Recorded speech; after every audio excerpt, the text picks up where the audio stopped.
Bayangkan anda tengah duduk dekat mamak, baru lepas tengok harga emas, anda scroll ternampak 50 gram. Dalam hati terdetik, bilalah aku ni boleh ada satu benda ni. Tapi gaji aku ni pun ngam-ngam je nak makan. Saya pernah dengar cerita ni, kawan saya Amir, dia ni jenis simpan duit, tapi every time dia nak upgrade simpanan, dia akan rasa takut komitmen, takut gaji tak cukup, takut nanti hidup rasa susah.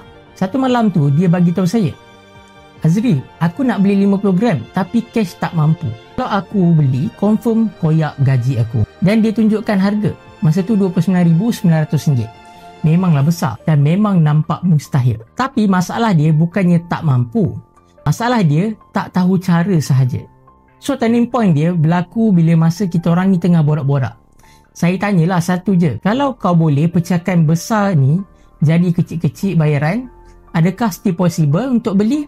Lalu dia senyap dan dia cakap balik, kalau bayar sikit-sikit maybe dia mampulah, dia cakap. So kita orang pun kira sama-sama. So saya recommend dekat dia EPP 10 bulan. So kalau komitmennya sebanyak RM2,900 sebulan. Kalau EPP 6 bulan, so dia punya komitmen besar sikit lah, RM4,900. Tapi boleh bayar sikit-sikit dan akhirnya boleh dapat emas yang besar. Gaji tak koyak teruk pun, sebab apa? Anda dah ready dengan plan. Masa itulah masa mata dia berubah. Dia kata, sebenarnya aku mampu je dan aku je yang tak pernah kira. Dan itu adalah poin yang penting. Kadang kita ni bukannya tak mampu nak simpan ataupun beli aset yang besar, kita cuma tak pernah pecahkan nombor tu sampai otak kita ni boleh terima. Akhir sekali nak bagi tahu, Amir beli juga 50 gram tu guna EPP. Tak kaya raya pun, cuma dia berani ambil step yang kecil yang betul.